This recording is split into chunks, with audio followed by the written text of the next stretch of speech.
So I'm going to begin by rubbing this off.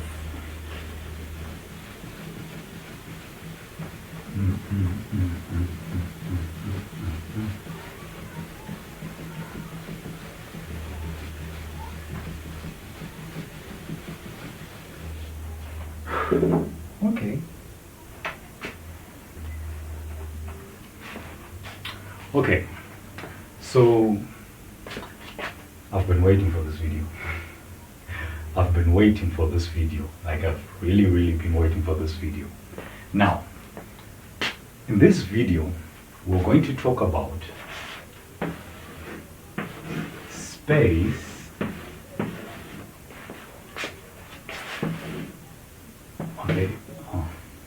let's do this, and time.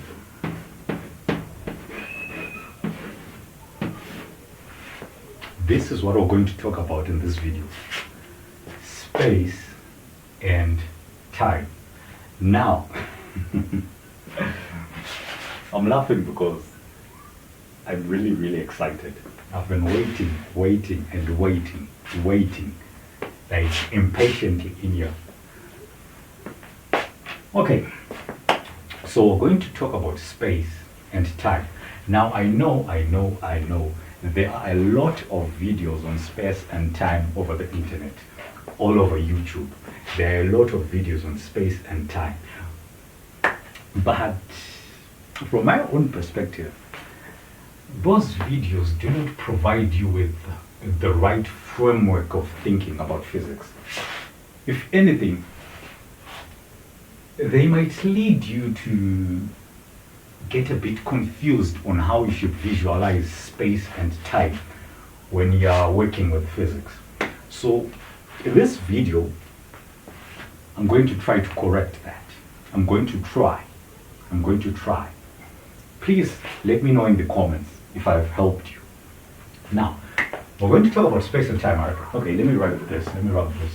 As you can see, my board is not that huge, so I don't have enough space. So I'm going to rub this so that we put the essentials.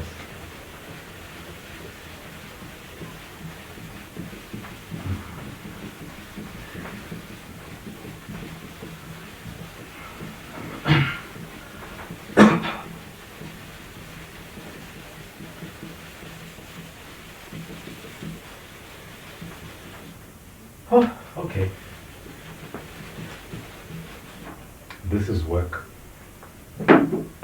This is literally work.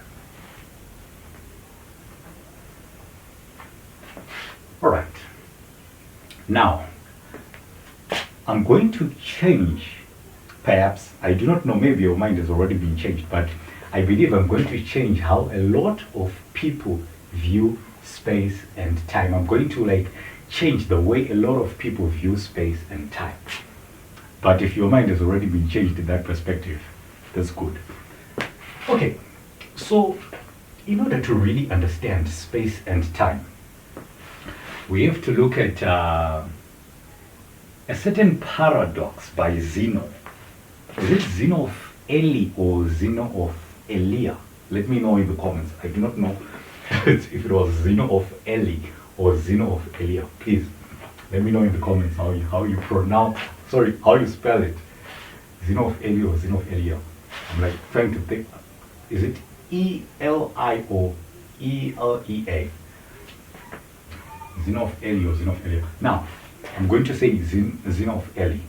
Now, this is Zeno's paradox. In order to understand space and time, we first have to look at Zeno's paradox. Now, I'm not going to look at it the way he put it forward, but I'm going to give you the essential pieces in the paradox. Okay, so imagine this is the starting line. Imagine this is the starting line of a race course. Say you're in a race course or a racetrack. Yeah, that's more like it. Racetrack. And this over here is the finishing line. So we've got our start here and we've got our finishing line here. Now say the distance between these two is 100 meters.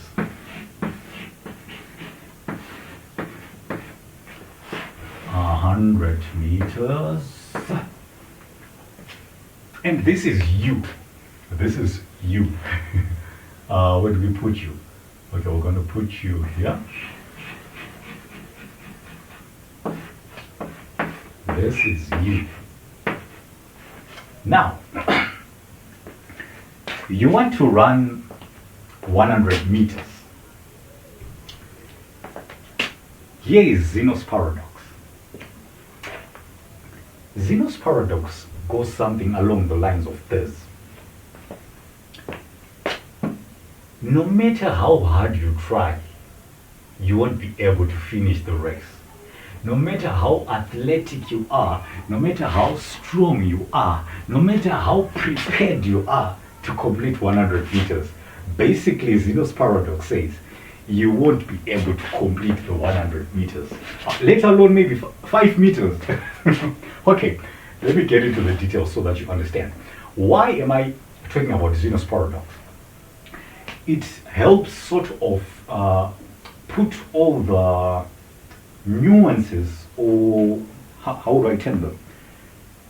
Put all the problems with the way we view space and time, like in front of us. Like it makes everything clear. Like, okay, we do not really understand space. We do not really understand time. It makes, like, it puts everything on the platter, like for us to really see that, okay, we do not really understand space and time. So I'm using the paradox. So this is you. You want to complete 100 meters. But like I said, according to Zeno, you won't. What was his argument? Now, he's like this. You're here, and I'm holding the gun. I shoot. Now you're supposed to move. Say by some miracle, you manage to move 5 meters. By some miracle, I do not know how you have managed this, but by some miracle, you managed to move 5 meters. Zeno's paradox. Okay, I'm going to stop saying Zeno's paradox. Zeno's paradox. I'm going to be saying Zeno now. So Zeno's argument.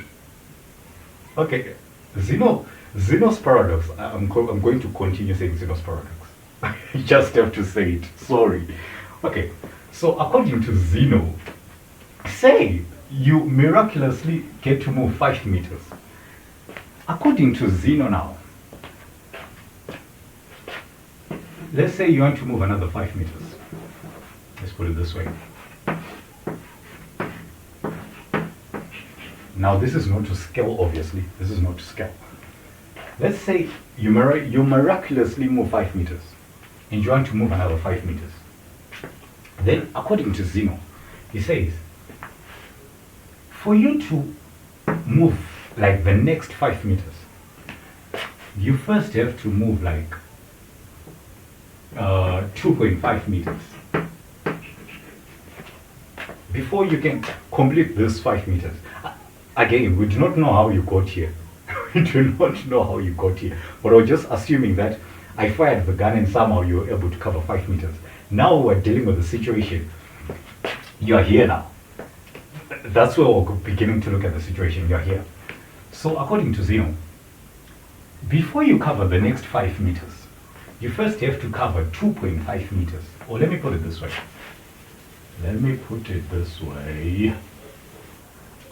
You first have to cover. You first have to cover half of 5 meters, which is here. But before you cover half of 5 meters, you have to cover like half of this length, which brings us to half of 5 meters, which is essentially a quarter of 5 meters. But before you cover a quarter of 5 meters, you will find that you have to first cover 1/8 of 5 meters. So according to Zeno, the journey goes on and on and on. Like we've got 1/2, we go on to 1/4, we go on to 1/8, 1/16, 1/32, 1/64, and on and on and on. So the argument is, unfortunately, you won't even be able to move. I know, it sounds ridiculous, but it really, really makes sense. I'm going to explain. So according to Zeno, you won't be able to begin the journey to complete the 5 meters. That's why I was saying, let's say by some miracle you managed to cover the 5 meters. The reason I was saying by some miracle is because according to Zeno, you can't even begin to cover the 5 meters. So this is you, and I say, pa, move. You'll just be sort of like standing still, trying to traverse 1/8, 1/4, half, and all. I hope you get the sense. So according to Zeno, you won't be able to move, basically. So you won't be able to complete this 100 meters. Now, one may say, but Zeno was wrong. Say this is 100 meters. The distance between this point of the board and this point of the board is 100 meters. I'm here, and I begin to move. I'm now on the other side. What happened? I covered my 100 meters. Zeno was wrong. Zeno was wrong, yes, in one sense, but he was also correct in another sense. Now we're going into the details of space and time. So I'm going to rub all this again. Oh, this is going to be some work. I'm going to rub this all again. So what I want to do here is to explain why we were able to cover the distance, and that Zeno wasn't entirely wrong. And also that any correct theory about space and time is to take all this into consideration. Like, if you want to create a theory about space and time, you better make sure you're answering Zeno's paradox, or you're eliminating it, so to speak. Okay, I left out one important bit. I just showed you an attempt to move through space, which, according to Zeno's paradox, is impossible. Another attempt would be trying to move through time.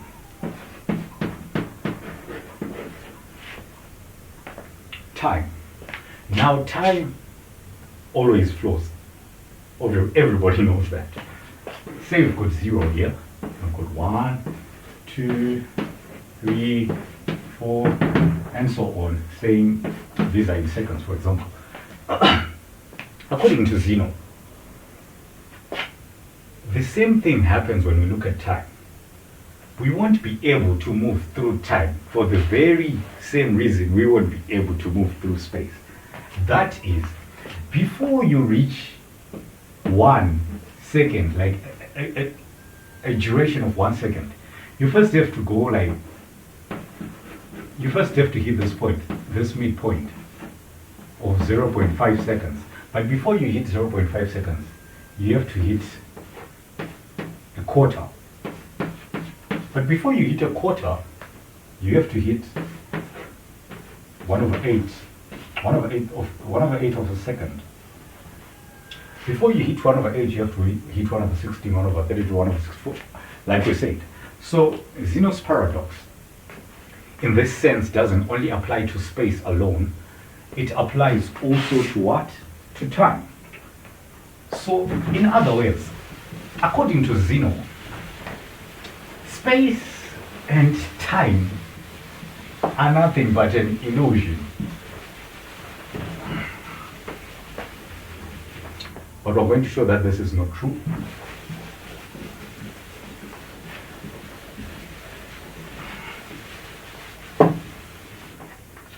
Okay. Space and time are not an illusion. If that was the case, then, like we said in the first place, this wouldn't be possible. I'm sure we can all agree. I know there are some people in the comments who might say, our senses deceive us, this and that. Please, please. We can all agree that I moved from point A to point B. So there has to be something wrong with Zeno's way of reasoning about time and space. So that's what we're going to look at, and we're going to correct his line of thinking. So this is space, so we're going to look at space first.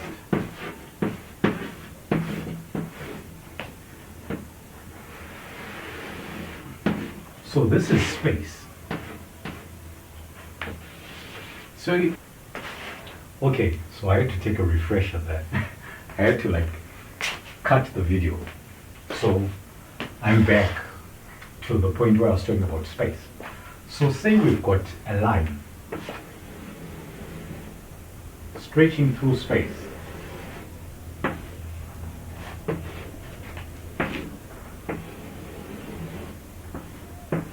Now, and then we also have a timeline below.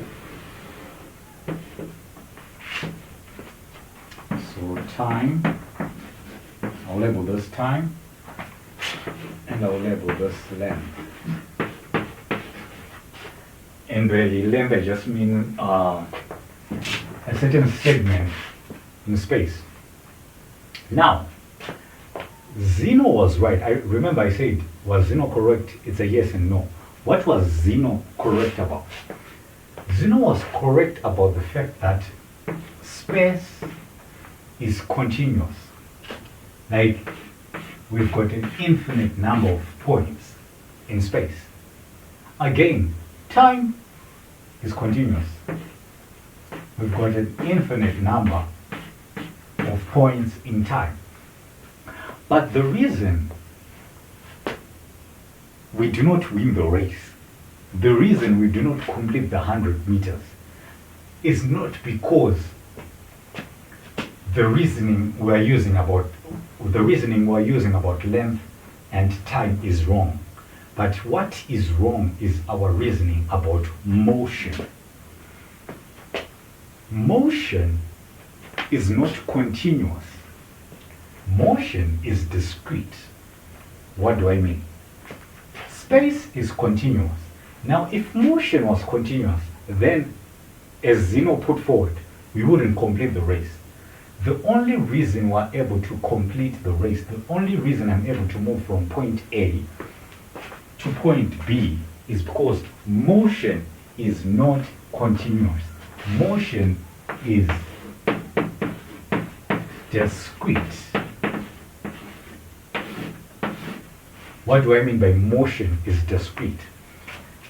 When I say motion is discrete, I mean it's more of a jump game or a disappearing act game. We do not move from this point to this point. Like, okay, it is not necessary for us. Let me put it that way. Say this is point A, this is point B. Point A, point B.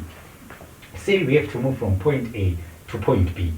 In reality, though this is a continuous path, and if we tried to move continuously, we wouldn't reach this point. What actually happens in reality, it is not necessary for us to go from point A to point B having gone through these other points. It is not necessary. In reality, we can go to point B without even touching these other points. We disappear from point A and we appear at point B. Yeah. Make it sink in a bit. Make it sink in a bit. We disappear from point A to point B. That's space. Let's go to time. With time now, the same thing applies. This is point A in time, and this is point B in time. Now, time does not vary in its flow for a certain individual or for a chosen individual. Like the way I perceive time, for example, it does not vary in its flow, unlike motion. I can move at 2 meters per second, I can move at 5 meters per second, I can move at, okay, I don't mean like in reality, like I'm giving examples. In principle or in theory, I can move at 5 meters per second, I can move at 10 meters per second, I can move at 50 meters per second, and so on and so on and so on. But unlike with length, with the idea of space, motion in space, motion in time isn't like that. Or let's say the motion of time isn't like that. Time can flow in a number of ways, but for a given individual, the way an individual perceives time around that person would be flowing in a constant or fixed rate. It doesn't like, okay, I think now I should be moving like at this rate. Now I should be moving at this rate. It just flows at the same rate. So, say this is how I perceive time, my timeline. Because I believe time is relative. Einstein wasn't wrong. Time is relative. But we're not going to get into those details. So this is my timeline. This is how I perceive time. So I'm saying, in my timeline, we go from this point and we jump to this point and we jump to this point, neglecting all these other points we would have to go through if time, like the flow of time was continuous. If the flow of time was continuous, we would have to first go through this infinite number of points in between this segment, and we wouldn't be able to complete them according to Zeno, or according to, like, realistically speaking, we wouldn't be able to complete them. Did I say realistically? Okay, let me not say realistically speaking, but let me say mathematically speaking. It's realistically speaking, but I'll say mathematically speaking, we wouldn't be able to complete this path here, this segment in time. So time flows discretely, and we move in space discretely. Let me explain that further. Should I remove this? Okay, let me not remove this. Say I'm at point A. This is me. Now, I want you to picture a very, very small particle. This applies even for big particles, like for big objects, like even the board itself. But so that it's easy, imagine a very, very small particle, like the smallest particle of matter possible. It has to be that, like the smallest particle of matter we have that's possible. Imagine that. Just imagine. I'm not saying picture it, like see it. Imagine it. We have it right there. Now, there's another thing with this sort of theory I'm selling to you, or I'm giving you. We have to have a minimum velocity. I'll repeat that. For this to be viable, for this to be feasible, for this theory or the way I view motion to be feasible, we have to have a minimum or the smallest possible velocity, like attainable. Like, okay, what am I saying? For example, say right now I can move at 5 meters per second, I can move at 4 meters per second, I can move at any velocity I want in theory right now. Any.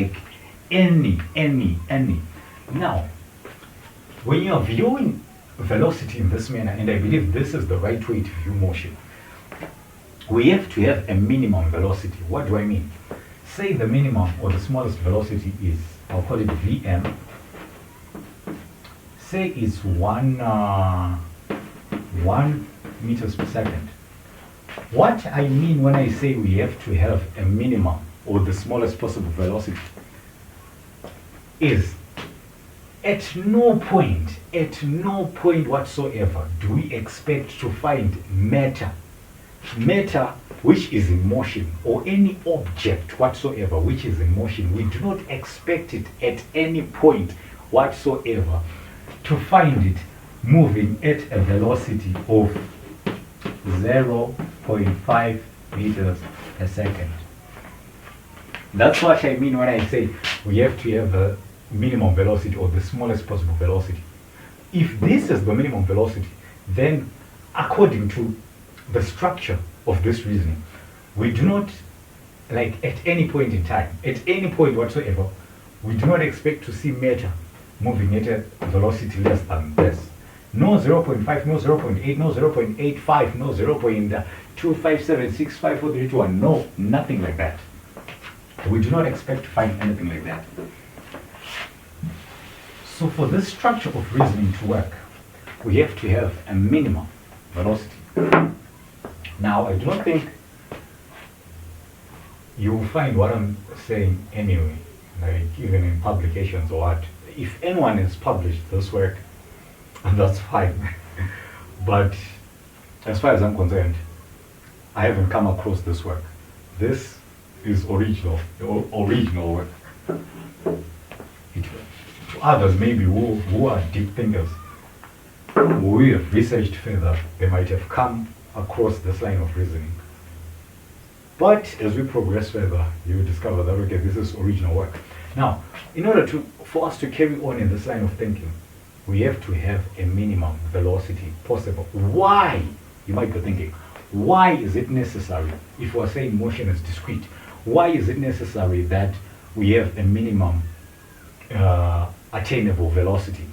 Like the very minimum, which forms the base or the benchmark of velocities, like at the very minimum, not at the top, like the minimum. Why is it we need a minimum velocity? The reason we need a minimum velocity, and we are not at liberty to just work with any velocity which comes out of the blue, like we are not able to move with any velocity when we begin to think about motion in this way, is because, let's say we do not have a minimum, so that you get to understand it better. Let's say we do not have a minimum. If we do not have a minimum velocity, then one might say it is possible to move at 1 meters per second. Okay, fine. Another may say it's also possible to move at 0.5 meters per second. Another may say it's also possible to move at 0.25 meters per second, going on and on and on. On and on and on. But the problem is, no matter how further we go on with that kind of thinking, we will never stop. We will never stop. Which is impossible. We have to have like a minimum velocity. Like, I did not want to put the word force in all, like in this entire video, but I think I'll have to. Like, say you apply a force to a certain object. There has to be like the minimum force. We have to possess a minimum force which possesses like a minimum velocity. Like, say this is zero speed. We have to like have the following speed like after zero. So with zero velocity, we have to like have the following speed after zero. And for example, this might be 1 meters per second. We just have to. I hope this makes sense. Like, we can keep going on and on with this reasoning, but eventually we have to hit a point where we're like, no, this is the minimum velocity. Again, it will begin to make sense later. Let it sink in a bit. So all in all, the major takeaway here in our thinking of space and time is time, for surety, time is continuous. Space, again, is continuous. But motion, however, motion is discrete. If you want to understand Newton's second law, you better understand this. If there is one person I believe could have went through this line of reasoning, maybe it's Newton, because I understand his axioms of mathematical philosophy better, or his laws of motion better, when I think about motion in this way. And basically nature makes sense when you think about motion in this way. So all in all, motion is discrete. It's not continuous. Why then does it appear as if it's continuous? Well, the reason is because we are large, and the particles that make us are very, very, very small.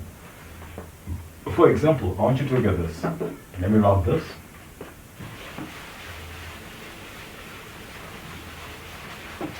Now, I think in the next video we're going to be looking at force.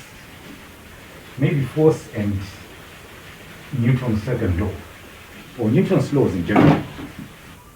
Newton's laws in general. Force and Newton's laws. Okay, I'll practice this. Okay. I think we'll be looking at force and the three laws of motion. You might think you understand those three laws of motion, especially the second law of motion. But when we begin to look at that, using this thinking, you will be amazed. But I do not want to scare you. When you look at the laws of motion using this kind of thinking, things become simpler. They become more plain. You understand? Stick around, please. And don't forget to leave a comment. If you want to criticize this line of thinking, that's fine. You can leave a comment. You can leave a comment. All right. What do I want to illustrate? I want to illustrate why we do not, like when we look at huge objects, why we do not perceive that motion is a series of disappearances and appearances. Why we do not perceive that motion is discrete. Say we have this huge object. This might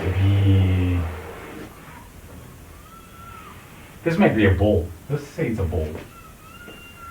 The ball is made up of a lot of tiny particles. Now these are very, very tiny, by the way. These are very, very, very tiny. Like I'm talking quark meson tiny. I do not know like the smallest particles we've discovered so far in physics. Quark meson whatever. Very, very tiny. You can't see these by your naked eye. But say these are the smallest possible particles of matter, which make up our ball, of course. Boom, boom, boom. So this is our ball. But when we zoom in closer, we notice that, okay, our ball actually has like spaces in between and blah, blah, blah, blah. It's made up of like really, really small particles. The reason we do not see that, or we do not perceive motion as discrete, is because that the tiniest particles are very, very tiny. It's as simple as that. The tiniest particles are like very, very, very, very tiny. Now, because they are very, very tiny, let me make another line here, space.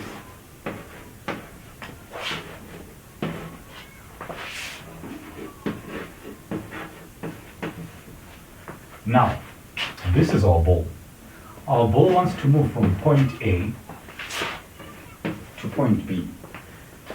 Now, if we zoom in on this point, if we zoom in on that point, That's when we begin to see these particles. Like we have to like really zoom in. We begin to see these particles.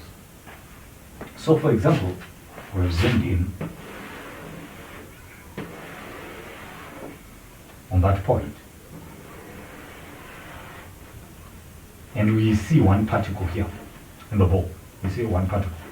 Now our ball wants to move from this point to this point. And I'm saying, keep in mind, I'm saying motion is discrete. I want to explain why we do not see the ball disappearing from point A to point B, although it's disappearing as it's moving. I'm going to explain.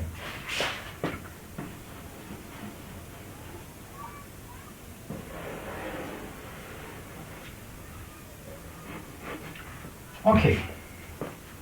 In order for our particle, remember we've zoomed in. This is like very, how do I explain this? We have zoomed into the point to such a point that to this particle, to this very small particle, this distance appears very huge. Does huge work here? Like, okay, this distance appears very long, very long. Let's say this is a 5 meter distance, right? Let's say this is a 5 meter distance. To a particle this small, 5 meters is not something to be reckoned with. This is like 5 meters. Yeah. This is like a very huge distance. A very huge distance. So when someone kicks the ball and the ball moves from A past this point to B, what happens is this particle here, say it gains a velocity of what? Of 2 meters. 2 meters. I call my units of length and time. For length, I say part length. And for time, I use part time. So let me work with those units. These are the units I use when dealing, like when I zoom in closely. So part time is the smallest possible unit for time. But you might be like, okay, wait. Time is continuous. How can it have like a smallest possible unit? Well, I'll explain that later, maybe in another video. Like, I can make an entire or a series of lectures just talking about length and time. But I won't go into further details. Now, part time is the smallest possible unit of time. This is my time axis. So this is the smallest possible unit. The following comes here, the following comes here, and so on and so on and so on, going. Now, say our ball begins to move at 2 pl or part length per part time. That's its velocity. What I mean is, this is the smallest possible particle. It moves from this point again. I'm not going to get into the deeper details about this where I reason about motion. But if you want another video for me to like explain further, like to delve deep about the way I view length and time, let me know in the comment section and I'll make another video which like really gets, no, when I say gets in like depth, I'm not saying I'm going to produce a ton of mathematics like you won't understand. No, I'll just be using basic mathematics to your surprise, but I'll be explaining it deeper. So the portion I'm going to mention this special point. The portion covered by the smallest possible particle is what I'm calling part length. That's the smallest possible unit of length. Thus, the portion in other words, what you would call the volume. Or if you're looking at the particle from the side, of course, we view everything like with a kind of like a side view perspective. That would be like the area, cross-sectional area. So the portion covered by the smallest possible particle is, I call the part length. That's the smallest possible unit of length. For smallest possible unit for length for matter, not the smallest possible unit for length in general, like in the general sense for anything. No, for matter, the smallest possible unit for length is the portion covered by the smallest possible particle. So now let's do this.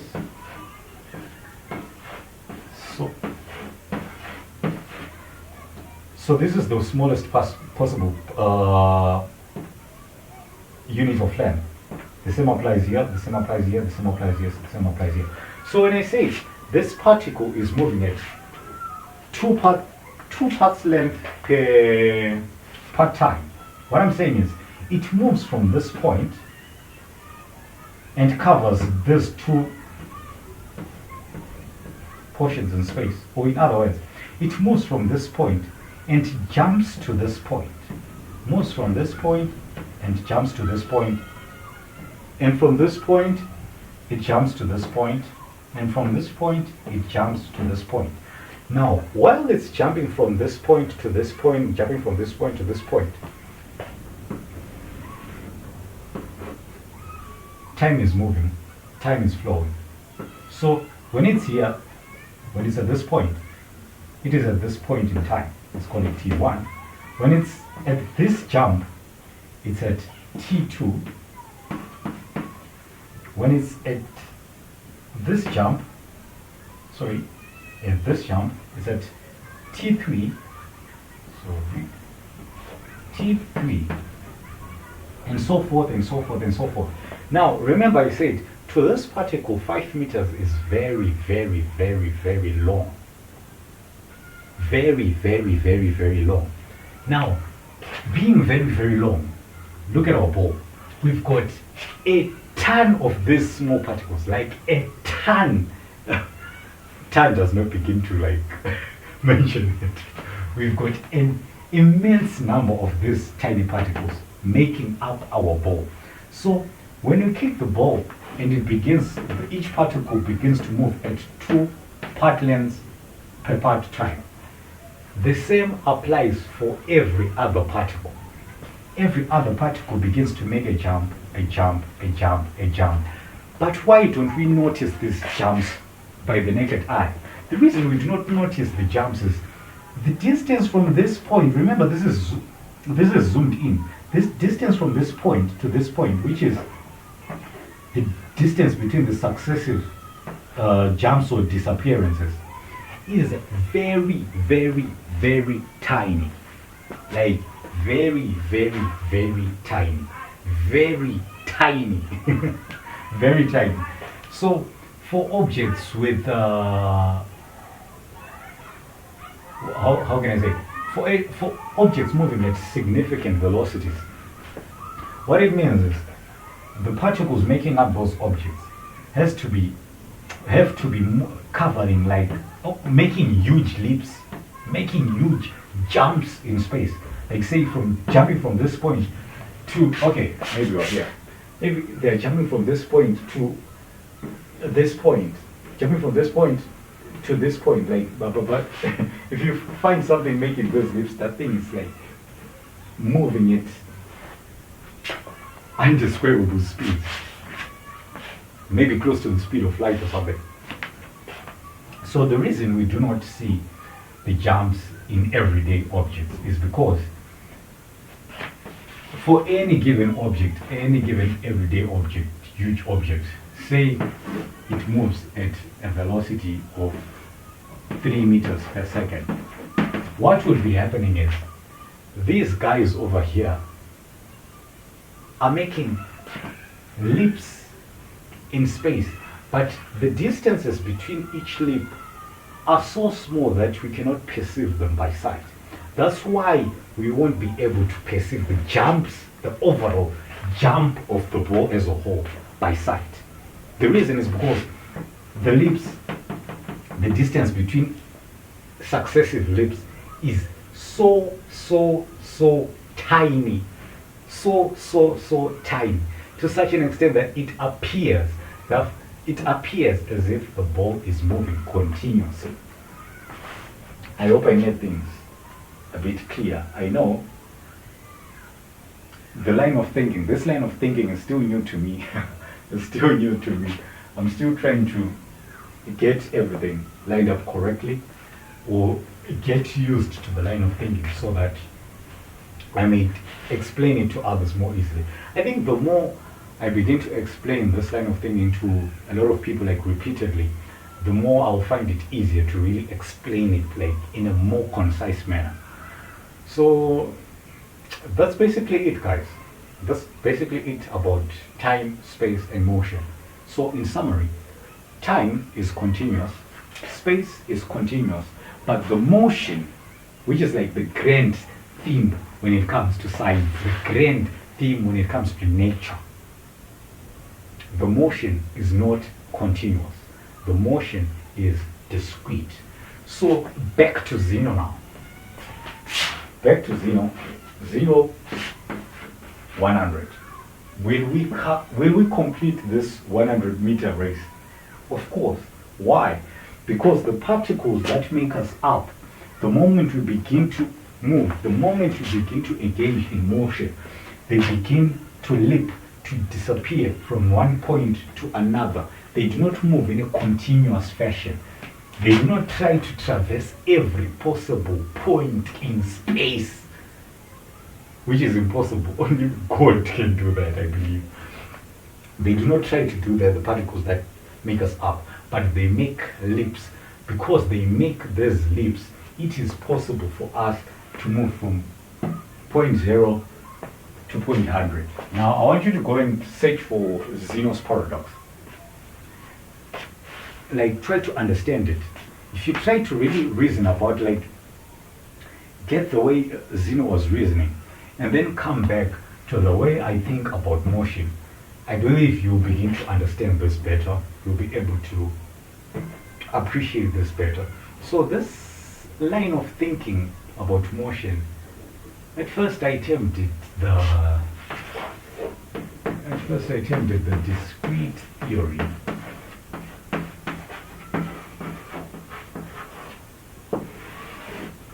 At first I termed it the discrete theory, but I don't know. I do not want it to be like a theory.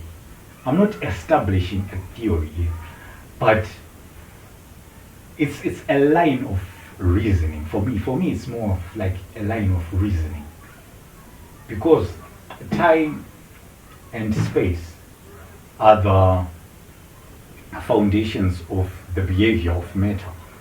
So for me, it's a line of reasoning of how we reason from the ground, like our base.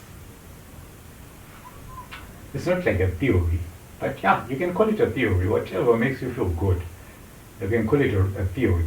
Now, it's subject to certain changes, certain adjustments, yes, but as of now, I do not see any problem with this line of thinking. And believe it or not, it makes life really, really easier, especially when you come to calculus. When you, alright, for example, let me rub this.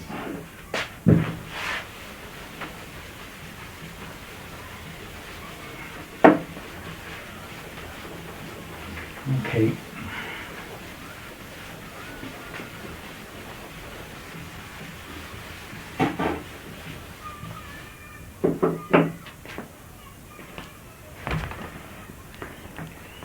Okay, the video is still on. Okay.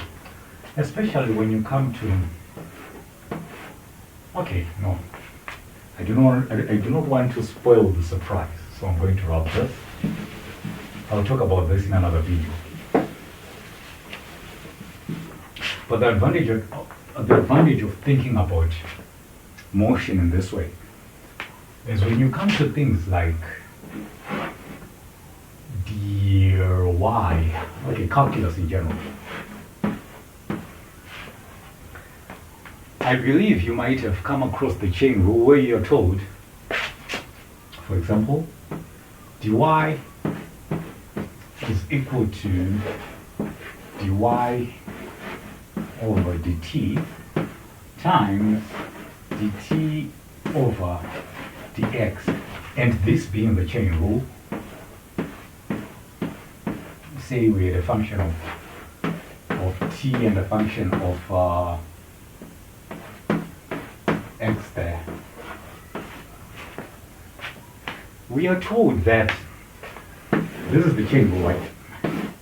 We are told that this is not like multiplication, this is not real multiplication, like this is not division.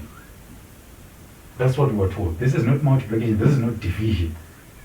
But somehow we are compelled to think that, wait, we are really multiplying here, we're really dividing here. When we begin to think about motion the way I mentioned, discretely, this becomes division, this becomes multiplication. The chain rule takes its real form. For the first time, everything makes sense in calculus. But that's for another time. That's for another time. Please let me know in the comment section if you have any video you want me, like if you have any topic in physics you want me to touch on, so that I research in advance. If you have any topic in physics you want me to touch upon, you just let me know. So basically, yeah, that is how we view space, time, and motion.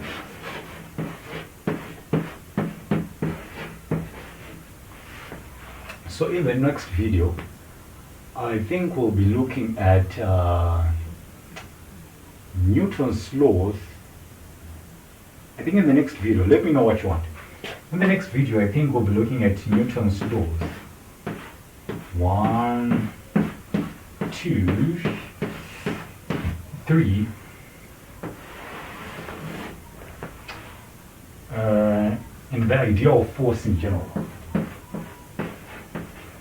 This is nice. I think I can make an entire video about this without even getting into a lot of types of forces, just looking at the idea, just the general idea of force.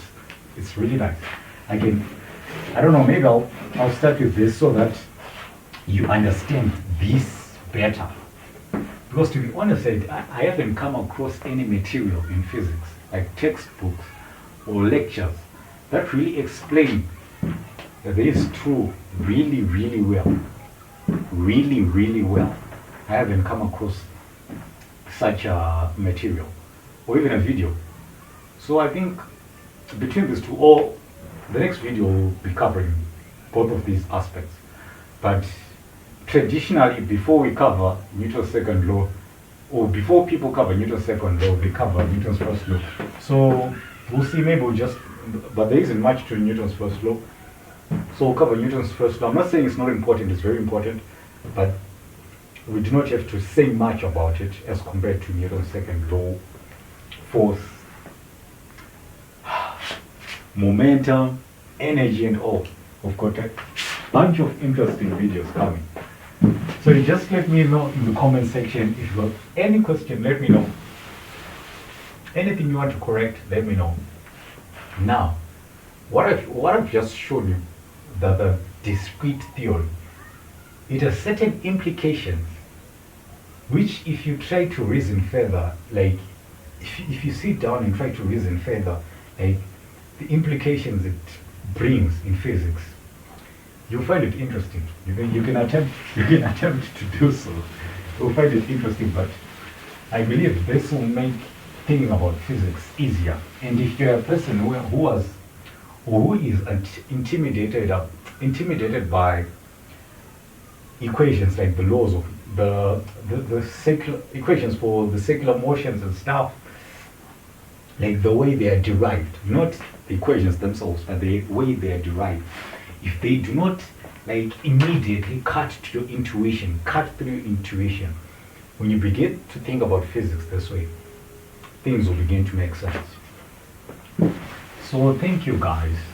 Please leave a like, leave a comment, subscribe. It helps the channel grow. Thank you very much, and I'll see you in another one.